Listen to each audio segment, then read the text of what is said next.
Hello everyone. நான் மதன் கௌரி. இன்னைக்கு video ஓவராலாவே பாசிட்டிவா இருக்க போகுது. காரணம் என்னன்னு பார்த்தீங்கன்னா நம்ம 4 விஷயங்களை பத்தி பார்க்க போறோம். முதல் விஷயம் என்ன அப்படிங்கிறது பார்த்தீங்கன்னா compare to other parts of India, south India வந்து இந்த கிருமிக்கு எதிரான போர்ல ரொம்பவே ஸ்ட்ராங்கா ஜெயிச்சிட்டு இருக்காங்க. அது எப்படி சொல்றோம் அப்படிங்கிறத பார்க்க போறோம். ரெண்டாவது நம்ம பார்க்க போற விஷயம் என்ன அப்படிங்கிறது பார்த்தீங்கன்னா இந்த கிருமிக்கு எதிரான போராட்டத்தில் வந்து லாக்டவுன் அப்படிங்கிறது வந்து ஒரு பாஸ் பட்டன் மாதிரி. அப்ப கம்ப்ளீட்டா போகாம இருக்கிறதுக்கு நம்ம எதை வச்சு தடுத்து நிறுத்த முடியும்னு பார்த்தீங்கன்னா வேக்சின் அப்படிங்கிற ஒரு விஷயத்தை வச்சு தான் தடுத்து நிறுத்த முடியும். வேக்சின் எடுத்துக்கிட்டாங்கன்னா இந்த கிருமி வந்து வராம ஒருத்தனோட இம்யூனிட்டி வந்து பூஸ்ட் பண்ண முடியும். சோ இந்த கிருமிக்கு தேவையான விஷயம், இந்த கிருமிக்கு ஒரு முற்றுப்புள்ளி வைக்கிறதுக்கு வேக்சின்ங்கிறது தேவையான விஷயம்.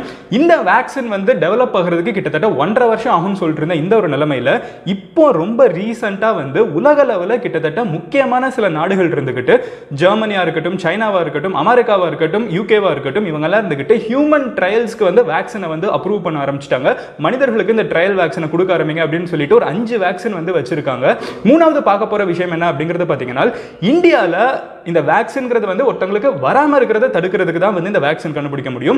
இது ஆல்ரெடி வந்தவங்களை எப்படி குணப்படுத்துறது அப்படின்னு கேட்டீங்கன்னா இந்தியாவில் வந்து ஃபார் த ஃபர்ஸ்ட் டைம் டெல்லியில் ஒரு பர்டிகுலர் நபருக்கு, ஒரு 49 வயசான ஒரு ஆணுக்கு வந்து பிளாஸ்மா தெரப்பி அப்படின்னு சொல்லப்படுற ஒரு மெத்தட் மூலியமா அவங்களை குணப்படுத்தி, அவங்களோட அப்பா வந்து இந்த கிருமினால இறந்து போனவங்க இருக்காங்க, அவங்க அம்மா வந்து இந்த கிருமினால பாதிக்கப்பட்டவங்க இருக்காங்க, இவங்களுக்கும் அந்த கிருமி வந்திருக்கு. பட் இந்த பிளாஸ்மா தெரப்பி அப்படின்னு சொல்லப்படுற இந்த ஒரு மெத்தட் மூலியமா அவங்களை குணப்படுத்தி மறுபடியும் வந்து வீட்டுக்கு அனுப்பிச்சு வச்சிருக்காங்க. அந்த பிளாஸ்மா தெரப்பி என்ன அப்படிங்கறத ஒரு கொலோக்கியல் டெர்ம்ஸ்ல, நம்மளோட டாக்டர்லாம் கிடையாது, டெக்னிக்கல்லாம் தெரியாது, பேசிக்கா நம்மளுக்கு என்ன புரிஞ்சிருக்கு அப்படிங்கறத உங்ககிட்ட சொல்ல போறோம். அண்ட் லாஸ்ட் முக்கியமான விஷயம் என்ன அப்படிங்கிறது பாத்தீங்கன்னா இதுவரைக்கும் இந்த கிருமி வந்து மனிதர்களுக்குள்ள ஸ்ப்ரெட் ஆகிட்டு இருந்துச்சு அப்படிங்கிறத கேள்விப்பட்டு இருந்தோம். இப்போ வந்து புதுசா பூனைகளுக்குள்ள இந்த கிருமி வந்து ஸ்ப்ரெட் ஆக ஆரம்பிச்சிருக்கு, கேட்ஸ்குள்ள ஸ்ப்ரெட் ஆக ஆரம்பிச்சிருக்கு.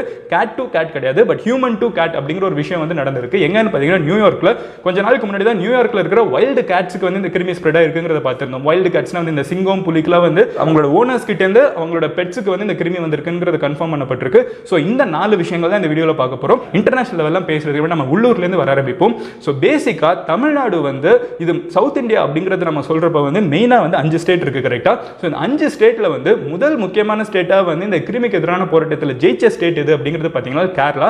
ஜெயிச்சிட்டு ஒரு வழியை வகுத்தது வந்து கேரளா தான், அதுல சந்தேகமே கிடையாது. அவங்க வந்து கர்வை பெண்ட் பண்ணிட்டாங்க அப்படிங்கிறது வந்து நம்ம ரொம்ப நாளுக்கு முன்னாடியே ஒரு வீடியோல பேசிட்டோம், கேரளா வின்ஸ் அப்படிங்கிறதுல. இந்த கர்வை பெண்ட் பண்றதுல என்ன அப்படிங்கிறது பாத்தீங்கன்னா நம்பர் ஆஃப் ஆக்டிவ் கேசஸ் அப்படின்னு சொல்லுவாங்க. எந்த ஒரு உலகத்துல நீங்க எந்த மூலையை எடுத்து பாத்தீங்கன்னாலும் நம்பர் ஆஃப் கேசஸ் வந்து இன்க்ரீஸ் ஆகிட்டு போயிட்டே தான் இருக்கும். அதுல வந்து சந்தேகமே கிடையாது. ஏன்னா யாரா இருந்தாலுமே வந்து இன்னைக்கு புதுசா ஒருத்தங்க பாதிக்கப்பட்டவங்க இருந்தாலும் நம்பர் ஆஃப் கேசஸ் இன்க்ரீஸ் ஆயிட்டு தான் போயிட்டு இருக்கும்.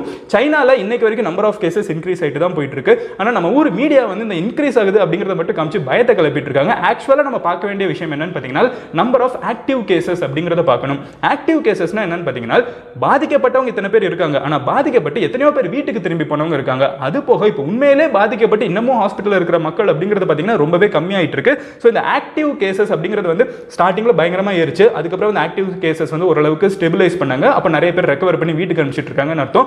அதுக்கப்புறம் என்னாச்சுன்னு பாத்தீங்கன்னா வீட்டுக்கு அனுப்புறவங்களோட எண்ணிக்கை வந்து புதுசா பாதிக்கப்படுறவங்களோட எண்ணிக்கையை விட வந்து அதிகமா இருந்துட்டு இருக்கு. சோ வந்து கர்வை வந்து பெண்ட் பண்ண ஆரம்பிச்சிட்டாங்க. சோ இப்போ கேரளால வந்து கர்வை பெண்ட் பண்ணிட்டாங்க. தமிழ்நாட்டில் வந்து கர்வை வந்து நம்ம டேட்டாவை பார்க்குறப்பமே தெரியுது, தமிழ்நாடு வந்து சக்சஸ்ஃபுல்லா கர்வை பெண்ட் பண்ணிட்டு இருக்காங்க அப்படிங்கிறது தெரியுது. இன்னும் கூடிய சீக்கிரம் பெண்ட் பண்ணிடுவாங்க, அதுல சந்தேகம் இல்லை. இதே ஃபேஸ்ல நம்ம ஒர்க் பண்ணிருந்தோம்னா நம்ம கிட்ட இருக்கிற ஸ்டேட்ஸான கர்நாடகா வந்து கர்வை பெண்ட் பண்ற, கர்வை வந்து ஃபிளாட் பண்ண ஆரம்பிச்சிட்டாங்க. அவங்க பெண்ட் பண்றதுனாலும் கர்வை வந்து ஃபிளாட் பண்ணிட்டாங்க. அடுத்த ஸ்டெப் பெண்ட் பண்றது தான். அதே மாதிரி வந்து தெலுங்கானா, ஆந்திரால வந்து நம்பர் ஆஃப் பாதிக்கப்பட்ட மக்கள் வந்து ஆல்ரெடி கம்மியா இருக்காங்க. ஸோ கூடிய சீக்கிரம் இங்கேயுமே வந்து இந்த எஃபெக்ட் வந்து கம்மியாயிடும்ங்கிறது நம்பப்படுது. ஸோ ஓவரால் பை May 3 வந்து இந்தியாவில் நிறைய செக்டர்ஸ் வந்து ஓப்பன் பண்ணப்படும்ங்கிறதுல சந்தேகமே கிடையாது. பிகாஸ் இதுக்கு மேல வந்து நம்மளால லாக்டவுன்ல எக்ஸ்டெண்ட் பண்ணி வைக்க முடியாதுங்கிறது யதார்த்தமான விஷயம்.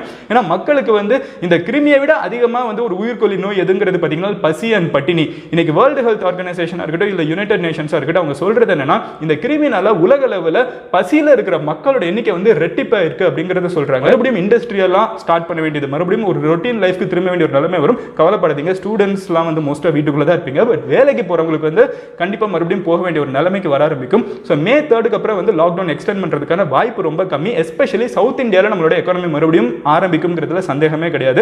அடுத்து நம்ம எங்க போக போறோம் அப்படிங்கறத பாத்தீங்கன்னா the race for a vaccine மெயினாக நம்ம இதை பற்றி தான் இன்னைக்கு வீடியோவில் பேச போகிறோம். ஸோ இந்த வேக்சின் அப்படிங்கிற ஒரு விஷயம் வந்து பேசிக்காக என்ன பண்ணுங்கிறத சொல்லிடுறேன். ஒரு வேக்சின் வந்து எதுக்கு கொடுப்பாங்க அப்படின்னு பார்த்தீங்கன்னா, சின்ன வயசுல நம்ம குழந்தைங்களுக்குலாம் வந்து வேக்சின் போடணும்னு சொல்லுவாங்க. இந்த வேக்சின் என்ன பண்ணணும்னா நம்ம உடம்புல இருக்கிற எதிர்ப்பு சக்தி இம்யூனிட்டி பவரை வந்து இன்க்ரீஸ் பண்ணி விட்டுரும். ஸோ பேசிக்காக வந்து வேக்சின் வந்து நம்ம உடம்புல இருக்கிற இம்யூனிட்டியை வந்து இன்க்ரீஸ் பண்ணுறதுக்கு ஹெல்ப் பண்ணுற ஒரு விஷயம் தான் வேக்சின் அப்படிங்கிறத நம்ம சொல்கிறோம். ஸோ இந்த வேக்சின் வந்து இப்போ வந்து இந்தியாவில் மட்டுமே இல்லாமல் உலகத்தில் நிறைய முக்கியமான நாடுகள் வந்து வேக்சினை கண்டுபிடிக்கிறதுல வந்து ரொம்பவே மும்முரமாக வேலை பார்த்துட்டு இருக்காங்க. அதில் சைனா வந்து ஒரு முன்னோடியாக இருந்துட்டு இருக்காங்க. பட் க்ளோஸ்லி ஃபாலோட் பை யூகேவா இருக்கட்டும், ஜெர்மனியா இருக்கட்டும், அமெரிக்காவா இருக்கட்டும். இந்த வேக்சின் கண்டுபிடிக்கிறதுல ஒரு முக்கியமான விஷயம் என்னன்னு பார்த்தீங்கன்னா, இந்த கிருமி வந்து பார்க்கறதுக்கு எப்படி இருக்கு, இந்த கிருமியை பற்றின எல்லா டீடைல்ஸும் தெரியணும். ஸோ இந்த கிருமி வந்து ஸ்ப்ரெட் ஆக ஆரம்பிச்சப்போ, எப்போ சைனாவில் வந்து ஜனவரி மாதம் வந்து பயங்கரமாக பப்ளிக்காக அவங்க அனௌன்ஸ் பண்ணாங்கல்ல, ஆக்சுவலாக நவம்பர் மாதமே இது வந்துச்சு. பட் ஜனவரியில் தான் வந்து அவங்க பப்ளிக்காக எல்லாருக்கிட்டையும் இந்த கிருமி வரதை பற்றி பேச ஆரம்பிச்சாங்க. ஸோ ஜனவரி 10 வந்து இந்த கிருமி வந்து பார்க்கறதுக்கு எப்படி இருக்கும், இந்த கிருமியை பற்றின டீடைல்ஸ் என்னென்ன அப்படிங்கிறத வந்து அவங்க பப்ளிக்காக எல்லா நாட்டில் இருக்கிற சயின்டிஸ்டும் ஆக்சஸ் பண்ணுறதுக்கு அவங்க அப்லோட் பண்ணிட்டாங்க. இவங்க அப்லோட் பண்ண காலகட்டத்திலேருந்தே உலக அளவில் எல்லா மெடிக்கல் இண்டஸ்ட்ரியில் இருக்கிற எக்ஸ்பர்ட்ஸும் இருந்துக்கிட்டு, எஸ்பெஷலி இந்த பார்மாசூட்டிக்கல் இண்டஸ்ட்ரீஸ் அப்படின்னு சொல்லுவாங்க, அவங்க எல்லாருமே இப்போ மும்முரமாக வேலை பார்த்துட்டு இருக்குது இதுக்கு எதிராக ஒரு வேக்சின் கண்டுபிடிக்கணும் அப்படிங்கிறதுல தான். இந்த வேக்சின் கண்டுபிடிக்கிறதுல வந்து அரசாங்கங்களுக்கு வேணா வந்து ஒரு நல்ல எண்ணம் இருக்கலாம் மக்களை காப்பாற்றணும்னா, பட் அதை தாண்டி ஒரு பார்மாசூட்டிக்கல் கம்பெனிக்கு அதை தாண்டி இன்னொரு பெரிய கோல் என்ன அப்படிங்கிறது பார்த்தீங்கன்னா, இப்போ ஒரு இண்டஸ்ட்ரியில இந்த மாதிரி உலகத்துக்கே தேவை ஒரு மருந்துன்னு சொல்லிட்டு இருக்கப்போ யாராவது ஒருத்தங்க கிட்ட அந்த மருந்து கிடைச்சிச்சுன்னா அது வந்து ஒரு $multi-billion பிசினஸ் அப்படிங்கிறதுல சந்தேகமே இல்லை. கண்டிப்பா யாரா இருந்தாலும் அந்த வேக்சின் வாங்குறப்போ ஈஸியா ஃப்ரீயா கொடுக்க போறது கிடையாது. யாரா இருந்தாலும் ஒரு விலை வச்சு தான் விற்க போறாங்க. அது எவ்வளவு கம்மியா இருந்தாலும் உலகத்தில் இருக்கிற அத்தனை பேர் நாளைக்கு போடுவாங்கன்னு சொல்றப்போ வந்து அது ஒரு பயங்கர $multi-billion ஒரு இண்டஸ்ட்ரி. ஸோ இதுக்காக வந்து ஏகப்பட்ட அரசாங்கங்கள் வந்து தன்னோட நாட்டில் இருக்கிற பிரைவேட் என்டிட்டிஸ், அதாவது பிரைவேட் பார்மாசூட்டிக்கல் இண்டஸ்ட்ரீஸ் கூடவே வந்து ஒர்க் பண்ணி கூடிய சீக்கிரம் இந்த மருந்தை கண்டுபிடிக்கணுங்கிறதுல மக்கள் உயிர் ஒரு சைடு போயிட்டு இருக்கு. இதுல பண பலம் வேற நிறைய விளையாடிட்டு இருக்குங்கிறதுனால நிறைய முன்னேற்றங்களை நோக்கி போயிட்டு இருக்கு. அதுல நம்ம ஹையஸ்டா பார்க்கணும், இப்ப ஜெர்மனில வந்து கிட்டத்தட்ட 100 பேருக்கு வந்து இப்ப புதுசா வந்து ஒரு வேக்சின் வந்து கிட்டத்தட்ட 5 வேக்சின்ஸ் வந்து நம்மளோட ஹியூமன் ட்ரையல்ஸ்க்கு அங்கீகரிக்கப்பட்டிருக்கு. ஹியூமன் ட்ரையல்ஸ்க்கு அங்கீகரிக்கப்பட்டிருக்குன்னா ஆல்ரெடி இந்த வேக்சின் இருக்கு. இந்த வேக்சின்ஸை வந்து மனிதர்களுக்கு போட்டு பார்த்து இது ஒர்க் ஆகுதா இல்லையாங்கிறத செக் பண்ணுங்கன்னு சொல்லிட்டு 5 வேக்சினை வந்து ஹியூமன் ட்ரையலுக்கு அப்ரூவ் பண்ணியிருக்காங்க. பட் ஹியூமன்ஸ்க்கு ஹியூமன் ட்ரையல்ஸ்க்கு அப்ரூவ் பண்ணியிருக்காங்க. ஸோ சில மனிதர்களுக்கு வந்து நம்ம இதை டெஸ்ட் பண்ணி பார்க்க முடியுங்கிறதுக்கு அப்ரூவல் கொடுத்துருக்காங்க. 5 வேக்சின் இந்த மாதிரி உலகத்தில் வேற வேற கார்னர்ஸ்ல இருக்கு. சைனா வந்து இந்த டெஸ்ட் ஆல்ரெடி ஆரம்பிச்சிட்டாங்க. ஜெர்மனி வந்து இந்த மாச கடைசியில் ஆரம்பிப்போம் அப்படின்னு சொல்லிட்டு இருக்காங்க. அவங்க கிட்ட வேற மருந்து இருக்கு. யூகே இன்னொரு மருந்தை டெவலப் பண்ணிட்டு இருக்காங்க. ஸோ இந்த மாதிரி ஜெர்மனி அண்ட் அமெரிக்கா சேர்ந்து ஒரு மருந்தை டெவலப் பண்ணிட்டு இருக்காங்க. ஸோ ஒரு நாடுமே இருந்துகிட்டு ஒன்னா சேர்ந்து இந்த மாதிரி புதுசா கண்டுபிடிக்கிற வேக்சின் வந்து ஹியூமன் ட்ரையல்ஸ்க்கு அங்கீகரிக்க ஆரம்பிச்சிட்டு இருக்காங்க. சோ கூடிய சீக்கிரம் இந்த ஹியூமன் ட்ரையல்ஸ் மூலமா வந்து சக்சீட் ஆயிடுச்சுன்னா, இப்போ லேட்டஸ்டா யூகே பாத்தீங்கன்னா ஆக்ஸ்ஃபோர்ட் இருக்குல்ல, சோ ஆக்ஸ்ஃபோர்ட்ல தான் வந்து இந்த ட்ரையல்ஸ்லாம் போயிட்டு இருக்கு. சோ அங்க வந்து ஒரு வேரியிங் ஏஜ் குரூப் எடுத்துக்கிறாங்க. ஒரு அடல்ட் ஒரு 18 வயசுல இருந்து ஒரு 60 வயசு வரைக்கும் இருக்கிற ஒரு 100 பேர் எடுத்துக்கிறாங்க. அந்த 100 பேருக்கும் இந்த வேக்சினை கொடுத்து பார்ப்பாங்க. அவங்களுக்கு எப்படி ரியாக்ஷன் இருக்குது, அவங்களோட உடம்பு இதை ஏத்துக்குதா இல்லையா, அதுக்கப்புறம் இவங்களுக்கு இந்த கிருமியோட பாதிப்பு இருக்குதா இல்லையான்னு நிறைய ஸ்டடிஸ் கண்டினியூஸா பண்ண வேண்டியது இருக்கும். இந்த டெஸ்ட் எல்லாம் முடிச்சதுக்கு அப்புறம் தான் வந்து ஒரு வேக்சின் சக்சீட் ஆச்சுனா, இதெல்லாமே ட்ரையல்ல தான் இருக்கு. அகைன் இதெல்லாம் மீறி ஒரு வேக்சின் சக்சீட் ஆச்சுனா அதுக்கப்புறம் அந்த வேக்சினுக்கு வந்து ஒரு விலை நிர்ணயிக்கப்படும். அந்த வேக்சின் வந்து உலகத்தில் இருக்கிற எல்லா மக்களுக்கும் கொடுக்கப்படும். 5 வேக்சினை வச்சு முக்கியமான 4 நாடுகள் வந்து வேலை பார்த்துட்டு இருக்காங்க. அப்படியே நம்ம அடுத்த விஷயம் வந்தோம்னா, வேக்சின் கண்டுபிடிக்கிறது ஓகே, அது ஃபர்தரா வந்து வராம இருக்கிறதுக்கு நம்ம பார்த்துட்டு இருக்கோம். ஆல்ரெடி வந்து கிட்டத்தட்ட இன்னைக்கு இருக்கிற நம்பர் பார்த்தீங்கன்னா 2.5 மில்லியன் பேர் வந்து பாதிக்கப்பட்டு இருக்காங்க. ஏதோ யூடியூப் சேனல் சப்ஸ்கிரைபர்ஸ் மாதிரி இத்தனை பேர் பாதிக்கப்பட்டவங்க போய்கிட்டே இருக்காங்க. ஸோ இவ்வளோ பேர் பாதிக்கப்பட்டு இருக்கப்போ ஆல்ரெடி பாதிக்கப்பட்டவங்களை எப்படா காப்பாற்றுறது அப்படின்னு கேட்டுட்டு இருந்தீங்கன்னா, அதுக்கு வந்து ஒரு நாடு வந்து ஒரு ஆயுதத்தை கையில் எடுத்துட்டு இருக்காங்க. கொஞ்ச நாளுக்கு முன்னாடி நம்ம HCQ அப்படிங்கிற ஒரு விஷயத்தை பற்றி கூட பேசிட்டு இருக்கோம். பட் இப்போ அமெரிக்கா இருந்துகிட்டு அந்த மாத்திரை அந்த அளவுக்கு எஃபெக்டிவா இல்லை அப்படின்னு அவங்க ஊரில் சொல்லிட்டு இருக்காங்க. இப்போ லேட்டஸ்ட் என்ன நடந்துட்டு இருக்குன்னு பார்த்தீங்கன்னா, ஒரு சின்ன கேஸ் ஸ்டடி பார்ப்போம். ஆல்ரெடி ஒருத்தங்களுக்கு நடந்த ஒரு விஷயத்தை பார்ப்போம். ரொம்பவே பாசிட்டிவான 2 தான். ஸோ என்ன நடந்திருக்குன்னு பார்த்தீங்கன்னா, ஒரு குடும்பத்தில் சார்ந்த 3 பேருக்கு ஒரே நேரத்தில் வந்து இந்த கிருமியோட பாதிப்பு இருந்திருக்கு. அப்பா, அம்மா அண்ட் பையனுக்கு. இந்தியாவில் நான் சொல்றேன், டெல்லியில் நடந்த ஒரு விஷயத்தை சொல்றேன். ஸோ 3 பேருக்கு இந்த கிருமியோட பாதிப்பு இருந்திருக்கு. 3 பேர்ல வந்து அவங்க அப்பா வந்து இந்த கிருமி வந்த உடனே இந்த மாசத்தோட ஸ்டார்டிங்லேயே அவங்க இறந்துட்டாங்க. இது ரொம்பவே கஷ்டமான ஒரு விஷயம் தான். பட் அவங்க அம்மா வந்து ரெக்கவர் ஆயிட்டாங்க. அவங்க அம்மா வந்து ரெக்கவர் ஆயிட்டாங்க. அந்த பையனோட அப்பா வந்து பாதிச்சு இறந்து போயிட்டாங்க.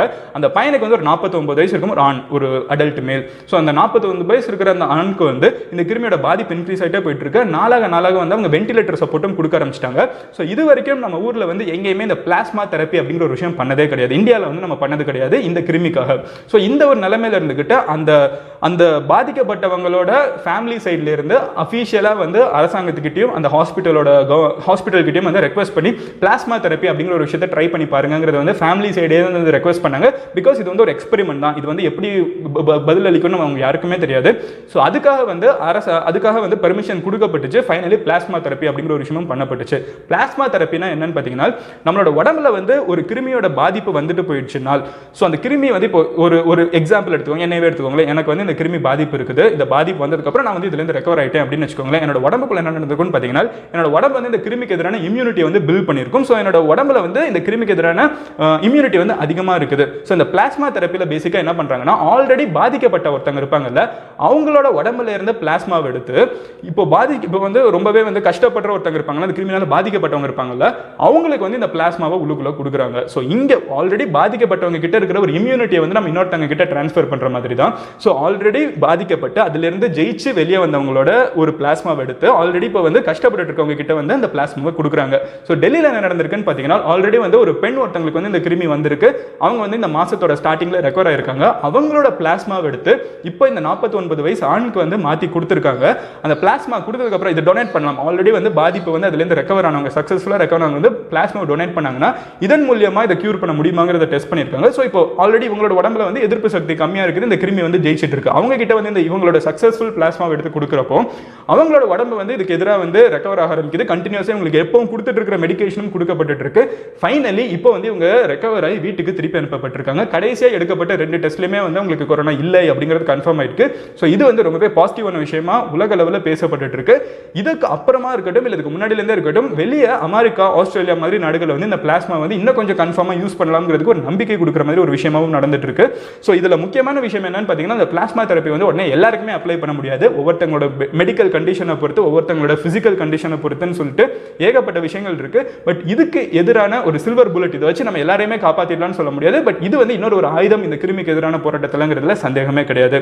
ஸோ இதே நான் உங்ககிட்ட சொல்ல நினைச்சேன். லாஸ்ட் முக்கியமான விஷயம் என்ன அப்படிங்கிறது பார்த்தீங்கன்னா, நம்ம ஊரில் வந்து பிளாஸ்மா தெரப்பி எவ்வளோ சக்ஸஸ்ஃபுல்லாக இருக்குங்கிறதெல்லாம் ஒரு செகண்ட் தள்ளி வச்சுட்டு நம்ம வந்து இந்த இயற்கையை எவ்வளோ பாதிச்சுட்டு இருக்கோங்கிறத நம்ம இப்போ ஒரு செகண்ட் யோசிச்சு பார்க்கணும்.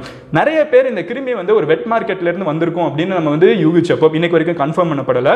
ஸோ அதை சொன்னப்போ வந்து நிறைய பேர் வந்து விலங்குகள் மேலே கோவப்பட்டாங்க. இந்த வவ்வால்னால தான் வந்துச்சு, வவ்வால்லாம் சரியில்லை அப்படின்னு சொல்றது, இல்லை பாம்புல இருந்துச்சுன்னா பாம்பை குறை சொல்றது. ஆக்சுவலி இப்போ என்ன தெரியுமா நடந்திருக்கு, நியூயார்க்ல ஒரு 2 வாரத்துக்கு முன்னாடி அங்கே நியூயார்க்கில் இருக்கிற சிட்டியில் இருக்கிற ஜூவில் இருக்கிற பூனைகளுக்கு, வைல்டு கேட்ஸுக்கு, சிங்கத்துக்கும் புலிக்கும் வந்து பயங்கரமாக வந்து டயரியா இருந்திருக்கு, பயங்கரமாக வந்து வாமிட்டிங் இருந்திருக்கு, ரொம்பவே செக்லூடடாக இருந்திருக்கு. என்னன்னு சொல்லி செக் பண்ணி பார்க்குறப்ப, எதுக்கும் செக் பண்ணி பார்ப்போம்னு சொல்லி அந்த சிங்கத்துக்கும் புலிக்கும் வந்து இந்த கிருமி இருக்கா இல்லையான்னு டெஸ்ட் பண்ணி பார்க்குறப்ப தான் கன்ஃபார்ம்டாக இந்த கிருமி வந்து அனிமல்ஸ்குள்ளே போயிருக்கு, வைல்டு கேட்ஸ்குள்ளே ஸ்ப்ரெட் ஆயிருக்குங்கிறது கன்ஃபார்ம் பண்ணப்பட்டிருக்கு. அதுல இருந்தே வந்து அந்த சிங்கத்தை புலியெல்லாம் வந்து ரொம்பவே தனிமைப்படுத்தி வச்சிருந்தாங்க. இப்போ என்ன இருக்குன்னு பார்த்தீங்கன்னா, இது வைல்டு கேட்ஸ்குள்ள, இப்போ டொமஸ்டிக் கேட்ஸ்குள்ள, பெட் கேட்ஸ்குள்ள என்ன நடந்திருக்குன்னு பார்த்தீங்கன்னா, நியூயார்க்கில் ஒரு ஓனருக்கு வந்து ஒரு கிருமி வந்திருக்குங்கிறது கன்ஃபார்ம் பண்ணப்பட்டிருக்கு. அவங்களுக்கு இந்த கிருமி கன்ஃபார்ம் பண்ணி அட்மிட் பண்ணி ஒரு வாரத்தில் வந்து அவங்க வீட்டில் இருக்கிற பூனைகளுக்கு 2 பூனைகளுக்கும் வந்து இந்த கிருமி வந்திருக்குங்கிறது கன்ஃபார்ம் பண்ணப்பட்டிருக்கு.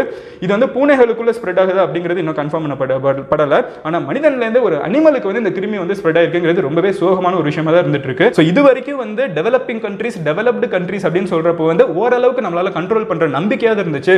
பட் இன்னமுமே வந்து ஏழ்மையான நாடுகள், ஆப்பிரிக்கா மாதிரியில் இருக்கிற ரொம்பவே பாதிக்கப்படுற நாடுகள், ரொம்பவே ஏழ்மை, ஆல்ரெடி வந்து சாப்பாடுலேருந்து எல்லாமே பிரச்சனையா இருக்கிற நாடுகள் இந்த கிருமி ஸ்ப்ரெட் ஆக ஆரம்பிச்சுச்சுன்னா அது எத்தனை பேரை பாதிக்குங்கிறதே தெரியாது. ஸோ சீக்கிரமா நம்ம வந்து வேக்சின் கண்டுபிடிக்கிறதுல கான்சென்ட்ரேட் பண்ணணும்.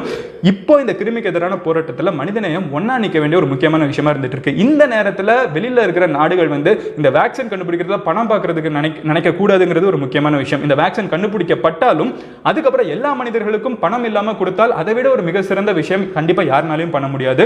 இன்டர்நேஷனல் லெவல்ல மக்கள் எல்லாம் ஒன்னா சேர்ந்து, அரசாங்கங்கள்லாம் ஒன்னா சேர்ந்து நின்னால் மட்டுமே இந்த கிருமிக்கு எதிரான போராட்டத்தில் ஜெயிக்க முடியும். நான் உங்ககிட்ட மெயினா கேட்கணும்னு நினைக்கிற கேள்வி என்னன்னு பார்த்தீங்கன்னா, can we have the dream? உண்மையிலே ஒரு அமெரிக்கனா இருக்கட்டும், ஒரு சைனீஸா இருக்கட்டும், ஒரு இந்தியனா இருக்கட்டும், ஒரு பாகிஸ்தானியா இருக்கட்டும், ஏன்னா இது வந்து மனித நேயத்துக்கும் கண்ணுக்கு தெரியாத ஒரு கிருமிக்கும் நடக்கிற ஒரு போராட்டம். இதுல வந்து நம்ம எல்லாம் ஒன்னா சேர்ந்து இந்த கிருமியை சேர்ந்து ஜெயிப்போம்னு நினைக்கிறீங்களா? இல்ல இதுக்கு நடுவுலயும் அரசியலை புகுத்தி, இதுக்கு நடுவுலயும் பணத்தை ஊத்தி, இதுக்கும் நடுவில் வந்து அரசியல்வாதிகள் விளையாண்டுட்டு இருப்பாங்கன்னு நினைக்கிறீங்களா? இல்ல அதை தாண்டி அரசாங்கங்கள் ஜெயிக்கும்னு நினைக்கிறீங்களா? கமெண்ட்ல லீவ் பண்ணுங்க.